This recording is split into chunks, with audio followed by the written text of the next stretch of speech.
On the top floor of an abandoned psychiatric ward in Athens, Ohio, there is a stain on a concrete floor in the shape of a human body. It has been there since 1979. Cleaning crews tried bleach, they tried industrial solvents, they tried acidic compounds so harsh they damaged the concrete itself. The stain would not come off. It will never come off. Because the woman who made it lay dead and undiscovered in that room for 42 days, while her body slowly decomposed into the floor beneath her. Her name was Margaret Schilling, and the asylum that was supposed to protect her did not even notice she was gone. But Margaret Schilling's stain is only the beginning of what this asylum left behind. Behind these walls, a doctor visited once a year carrying an ice pick and a portable electroshock machine. He would perform over 20 brain surgeries in a single day. A convicted rapist with 24 separate personalities became the first person in American history to be found not guilty by reason of insanity. And in 3 cemeteries scattered across the hillside, nearly 2,000 patients lie buried beneath stones marked with nothing but a number. If you are the kind of person who needs to know what happened inside places like this, subscribe. We are documenting every one of America's forgotten asylums, and the stories only get darker from here.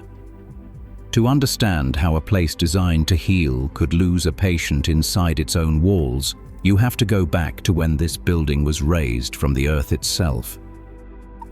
In 1867, the Ohio legislature appointed a commission to find a suitable location for a new asylum to serve the southeastern part of the state.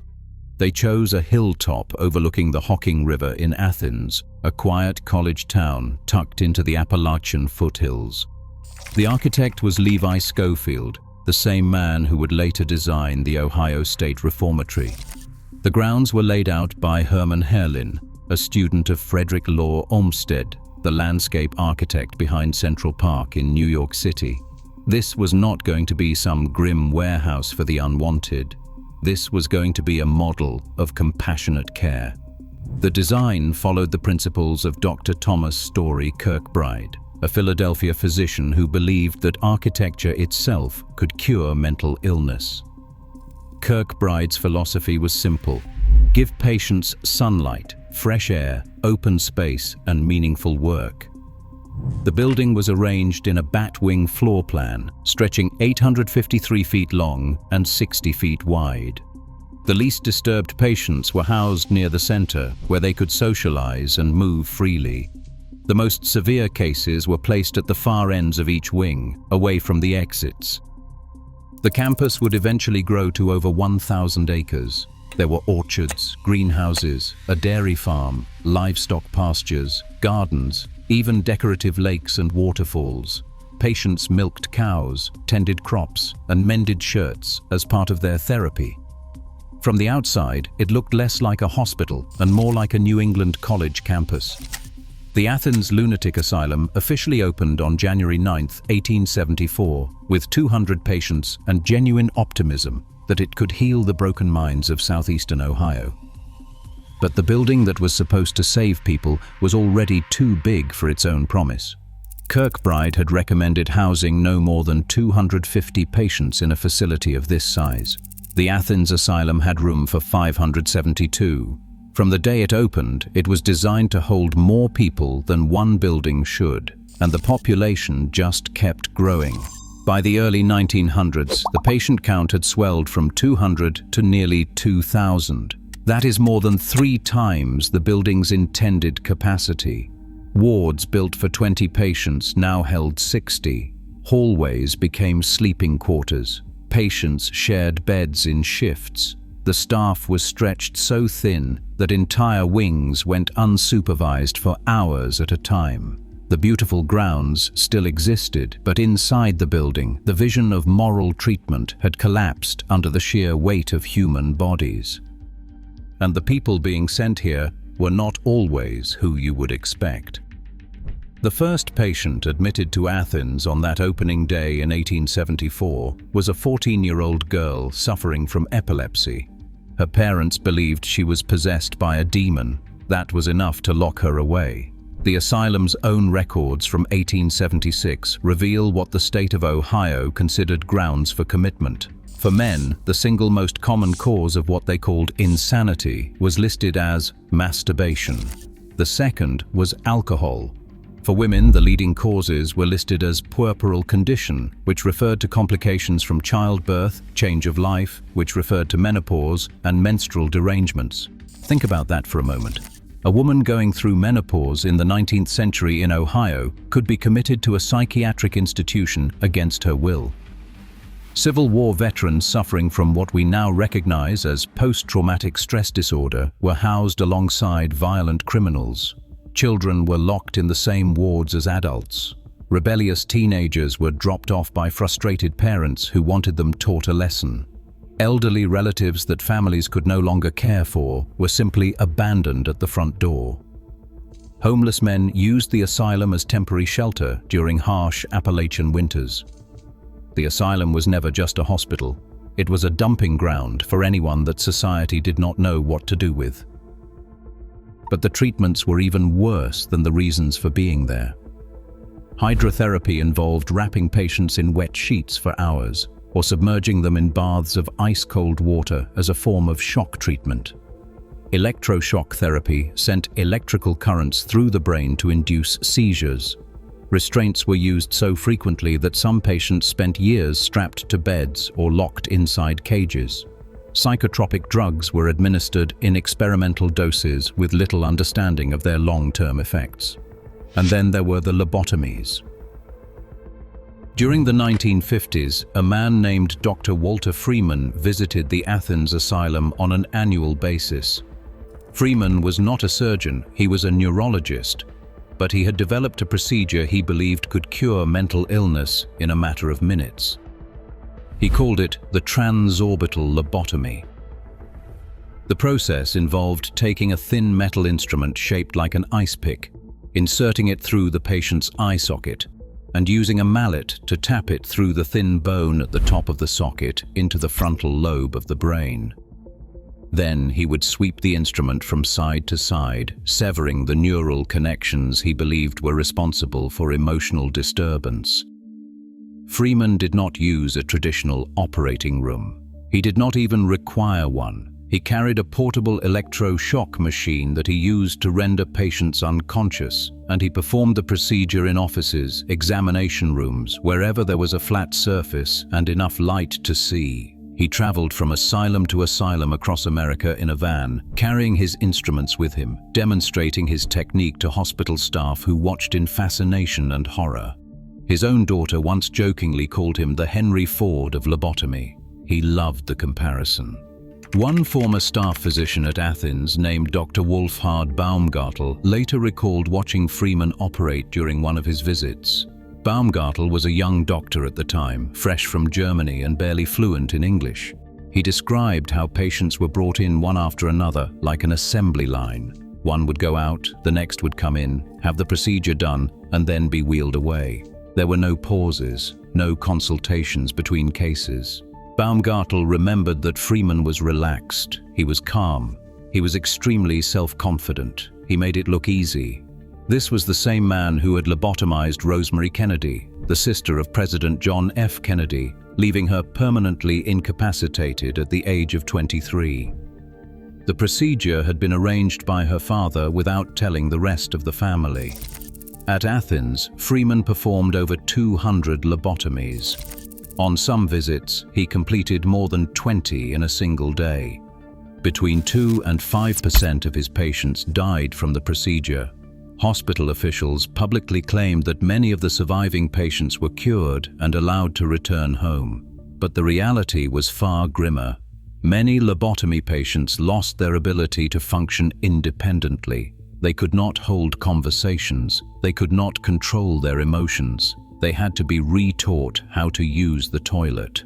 Freeman himself coined the term surgically induced childhood to describe the outcome. That was his definition of success. Across the country, Freeman personally performed as many as 4,000 lobotomies before he was finally banned from operating in 1967. The damage he left behind at Athens was just one small chapter in a career built on cutting into brains he barely understood. But the most disturbing chapter in Athens history did not happen in an operating room. It happened in a room that nobody remembered existed. On December 1st, 1978, a 53-year-old patient named Margaret Schilling failed to appear for dinner. Schilling was a long-term resident of the asylum's continued care unit. She had no serious behavioral problems. She was considered a model patient. Staff described her as quiet and cooperative. In the weeks before her disappearance, nurses noticed she had become unusually withdrawn. She stopped speaking. She stopped reacting to words. It was as if she had gone silent. When Schilling did not show up for the evening meal, staff initiated what they called a code brown. Orderlies searched the active wards. They checked the grounds. They combed the surrounding woods because patients sometimes wandered off into the Appalachian forest. Nothing. The next day, the police were called in. They organized a grid search of the entire campus, all 78 buildings spread across 1,000 acres. They searched the attics, the basements, the abandoned wings. They searched in daylight with full teams. They found nothing. After 2 weeks, the search was effectively abandoned. Margaret Schilling remained missing for 42 days. On January the 12th, 1979, a maintenance worker was moving boxes on the top floor of Ward N20, an abandoned section of the asylum that had once housed extremely infectious patients. The ward was sealed off from the rest of the building, accessible only through a narrow stairway and completely disconnected from the heating system. In the dead of an Ohio winter, the room was freezing. The worker found Margaret Schilling lying on the concrete floor near a window. She was dead. She was naked. Her clothes were folded neatly beside her body. The official cause of death was heart failure, likely brought on by prolonged exposure to the bitter cold in that unheated room. No one could explain how she had gotten there. No one could explain why she had undressed. No one could explain why she had folded her clothes with such care before lying down to die. And then the cleanup crew discovered something that would haunt the Athens campus for decades. When they removed Margaret Schilling's body from the concrete floor, they found a stain. Not a blood stain, but an outline. The shape of her entire body was etched into the concrete, a ghostly silhouette in chalky white, ringed by a darker border. Workers scrubbed the floor with every industrial cleaner they had. The stain would not come off. In 2007, forensic scientists from Ohio University analyzed the mark. They determined it was caused by a process called adiposia, the breakdown of body fat into a waxy, soap-like substance during decomposition. The fatty acids from Schilling's decomposing body had chemically altered the concrete. The acidic cleaners the maintenance crews used in attempts to remove the stain had actually sealed it deeper into the floor, making it permanent. Margaret Schilling's outline remains on that concrete floor to this day. The room is kept locked. Ohio University does not offer public access. The stain is there, a permanent indictment of the institution that was supposed to care for her. Margaret Schilling was not the last patient to make Athens infamous. In 1977, a man named Billy Milligan was sent to the Athens Asylum after one of the most sensational criminal cases in American history. Milligan had been arrested in Columbus for kidnapping, robbing, and raping 3 female students at Ohio State University. During his psychiatric evaluation, doctors diagnosed him with multiple personality disorder. They eventually identified 24 distinct personalities living inside his mind, including an Englishman skilled in science, a Yugoslav communist who committed the robberies, a 19-year-old woman who had committed the rapes, a 3-year-old girl, and an 8-year-old boy. Milligan's attorneys argued that his alternate personalities had committed the crimes without Milligan himself being aware of it. In a landmark decision, Billy Milligan became the first person in American history to be acquitted of a major crime using the insanity defense based on multiple personality disorder. He was committed to the Athens Asylum for treatment rather than sent to prison. His case drew international attention.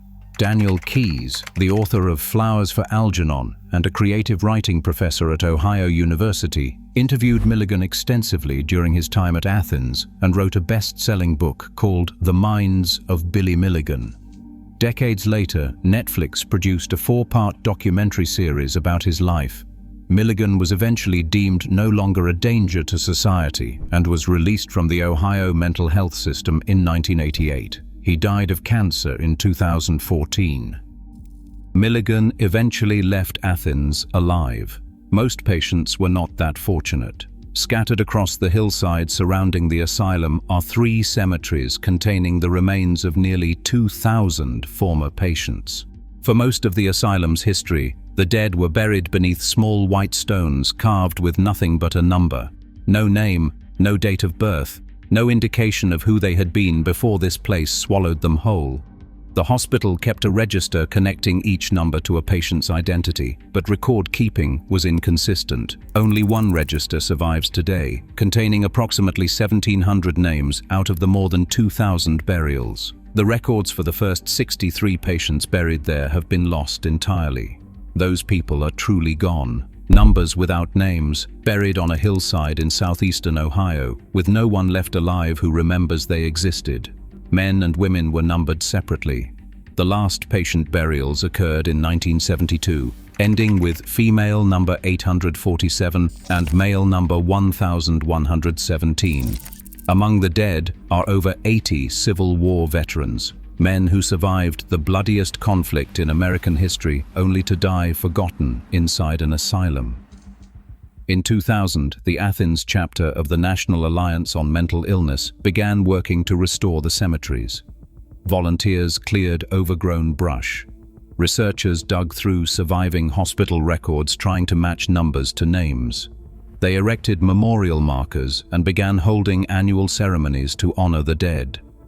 One elderly woman traveled to Athens that year to visit the newly identified grave of her mother, a patient named Viola Rapp, who had died and been buried under a number decades earlier. It was the first time the daughter had been able to stand at her mother's grave. The asylum finally closed in 1993, but what replaced it might be stranger than what came before.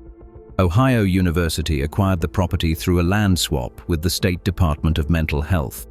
They renamed the campus The Ridges, a name chosen through a public contest in 1984 to distance the property from its asylum identity.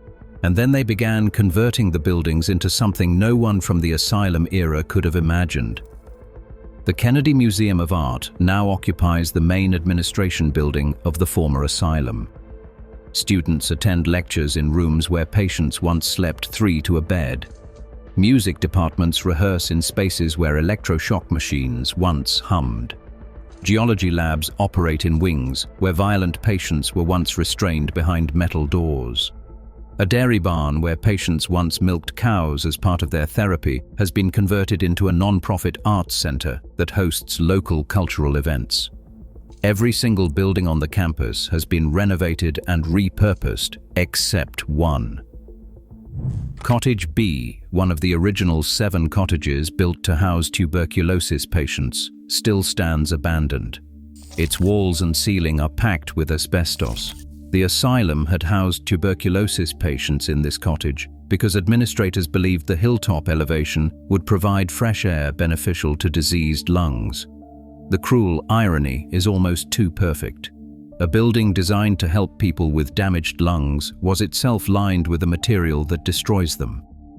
The cemeteries remain under the maintenance of the Ohio Department of Mental Health. Numbered stones still stand in rows on the hillside. The nature trail that winds past them is popular with joggers and dog walkers who pass the graves without a second glance. Every October, thousands of students and visitors descend on Athens for Halloween celebrations, and the old asylum buildings become the backdrop for ghost tours and paranormal investigations. And on the top floor of Ward N20, behind a locked door that Ohio University rarely opens, the outline of Margaret Schilling remains exactly where she left it. The concrete remembers what the institution tried to forget. A woman who disappeared inside the building that was supposed to keep her safe. A body that lay decomposing for 6 weeks while the world moved on without her. A stain that refused to be erased, no matter how hard they scrubbed. Some stories leave marks you can see. Athens left one you can touch. Subscribe if you want to see more, and let us know in the comments. Should Ohio University open Margaret Schilling's room to the public? Or is some history better left behind a locked door?